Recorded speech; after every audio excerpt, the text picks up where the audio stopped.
అయ్యా నాగార్జున గారండి నన్ను మాత్రం బిగ్ బాస్లోకి తీసుకోండి అయ్యా.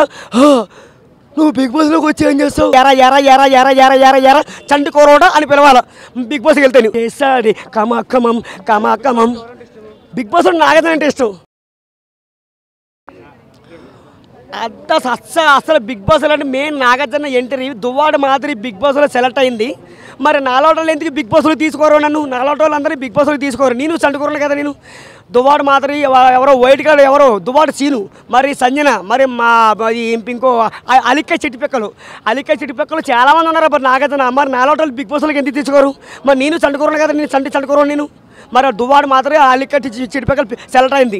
మరి నాలోటోళ్ళు బిగ్ బాస్లోకి ఎందుకు తీసుకోరు? నీ చండుకోరు నేను. మరి అందరూ నన్ను ఎవరు పిలుస్తారనుకున్నావు? కానీ నేను ఎవరు నేను చండుకోరండి అందరూ నన్ను దువ్వాడ మాత్రం బిగ్ బాస్లో సెలెక్ట్ అయింది. నన్ను బిగ్ బాస్లో నాగార్జున గారు నన్ను ఏమన్నా అందరూ ఏమనకూడదు. ఒరే యారా యారా యారా యారా యారా యారా యారా యారా యారా యారా యారా యారా యారా యారా యారా యారా యారా చండుకోరోడా అని పిలవాలి బిగ్ బాస్కి వెళ్తాను. నన్ను పాలు దగ్గర చండుకోరోడు ఇన్ని రోజులు ఎక్కడికి వెళ్ళేవారు చండుకోరోడా అని పిలవాలి. ఇండియా మొత్తం ప్రపంచం లెవెలు నరేంద్ర మోడీకి వెళ్ళాలి. నేను సినిమాలో హీరో అవార్డు వచ్చాను. దువ్వాడు మాదిరి సినిమాలో వచ్చింది. బిగ్ బాస్లో సెలెక్ట్ అయింది. నేనైతే సెలెక్ట్ అవ్వను. నేను అందరూ ప్రతి ఒక్కరు బిగ్ బాస్కి వెళ్తారు. నన్ను మాత్రం బిగ్ బాస్కి ఎవరు తీసుకోవట్లేదు. అయ్యా నాగార్జున గారండి నన్ను మాత్రం బిగ్ బాస్లోకి తీసుకోండి అయ్యా. నువ్వు బిగ్ బాస్లోకి వచ్చి ఏం చేస్తావు? అయ్యా బొమ్మలతో ఆడుకుంటానయ్యా. బొమ్మలతో ఆడుకోడానికి గేమ్స్ ఆడాలి.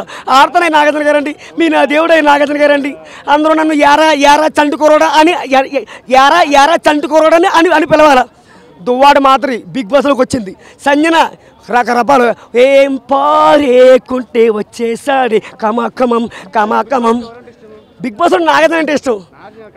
కంటెస్టెంట్ సుమన్ శెట్టి గారు ఆ అలిక్క చెట్టు పిక్కలు మళ్ళీ తర్వాత ఏమో పిక్కలంటే పిక్కలపై దాకా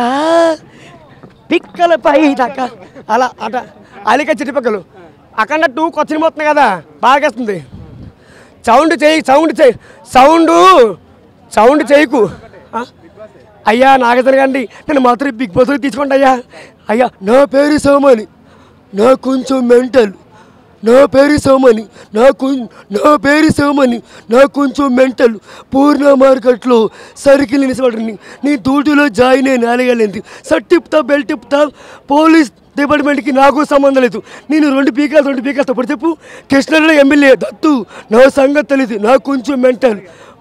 పల్లవి ఓసంత పోని మని ఓసంత మాట్లాడుతూ తనతో మాట్లాడి 10 సంవత్సరాలైంది. పోనీ ఓసంత ఈనాటిగా నిన్ని ఉన్నా మరి. ఓకే గురించి ఇట్లా ఫిల్టర్స్ గురించి అవన్నీ వస్తున్నాయి. అది కరెక్ట్ కాదు. చాలా మందికి బిగ్ బాస్ అనేది చాలా ప్లస్ అవుతుంది అన్నమాట. బయటకు వచ్చాక సెలబ్రిటీస్ అయిపోతారు. మరి రమ్యకి ప్లస్ అవుతుందా మైనస్ అవుతుందా? ప్లస్ అవుతుందండి, మైనస్ ఏం అవ్వదులేండి. ఎందుకంటే ప్రతి ఒక్కరికి బిగ్ బాస్ హౌస్లో ఉన్నప్పుడు నెగిటివ్ ఉంటుంది, పాజిటివ్ 2 ఉంటాయి. బట్ బయటకు వచ్చినాకైతే మంచి లైఫే ఉంటుంది. సో అట్లా అదే చెప్పాను కదండి. తను శాడీలు చెప్పడానికి వచ్చిందనమాట. బ్యాక్ బిచ్చింగ్ అనేది ఏదైతే చేయకుండా ఉంటే చాలా బాగుండేది. దానివల్లే సగం తను ఎలిమినేట్ అవ్వాల్సి వచ్చింది. ఇప్పుడు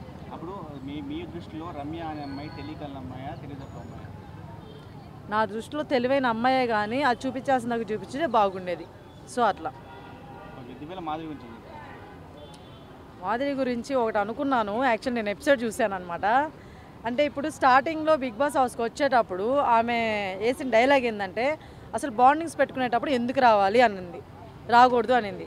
ఇప్పుడు అదే తను ఇప్పుడు ఎలాగ మరి తనూజాతో నా కూతురు అమ్మ అది ఇది అని చెప్పి ముద్దులు పెడుతుంది, మీదకి వెళ్తుంది అనమాట. మరి ఆ బాండింగ్ ఎక్కడి నుంచి వచ్చింది? రాంగే కదా అది. గయమని అరిచారు, బాండింగ్స్ అన్నారు, బర్నీ గారిని పంపించేశారు, ఆ ఎమ్మెల్యే గారు మళ్ళీ సంజన గారు బాండింగ్స్ అన్నారు. ఇన్ని బాండింగ్స్ మధ్యలో ఈ మళ్ళీ కొత్తగా ఇంకో బాండింగ్ ఎందుకు క్రియేట్ చేసుకోకూడదు కదా ఆ లెక్కన మరి. సో రాంగే కదా.